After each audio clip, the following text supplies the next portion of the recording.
Inverclyde was deemed to be one of the worst poverty areas in Scotland just before COVID-19 hit, and I think with the rates that we saw, coronavirus and the death rate, there was a reason we were high on that table, and it is through poverty. Also, it's been very stressful taking the work home to your own family. You're working with people who's maybe got COVID or symptoms of COVID, but you're not sure, so you're actually then going home to your own family. People that have been out in the communities that have been putting their lives on the line basically, with the risk of catching COVID. You know, the payoff that we've got isn't sufficient for that as well. They need to be rewarded.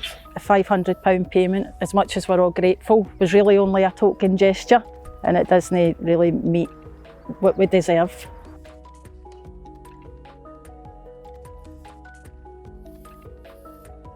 One minute we're getting lauded, but the next minute it's not reflected in your pay packet. At the end of the day, people are out to work and they have to get home and feed their families, and as bills are going up, as everybody's living costs are going up across this last year, it's got to be reflected in what they're taking home. People who are employed, even by local authority, Inverclyde Council, we're dealing with them on issues of poverty.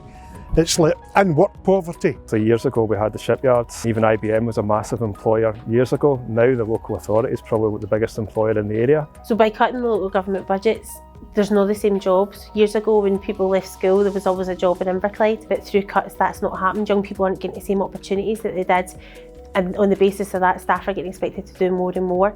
There's not enough value put onto the good work and resources that are put in place by the staff, and I think we warrant a higher pay rise. We make a big difference to the people in Inverclyde, and we make a big difference to their families as well, because it means that they can visit their home at any time and they can stay with them. If they're having a bad time, they can stay over. So definitely home care makes a big difference to people in Inverclyde.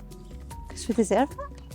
We do an amazing job for frontline practitioners who have got a real passion for homelessness, and we deserve a pay rise.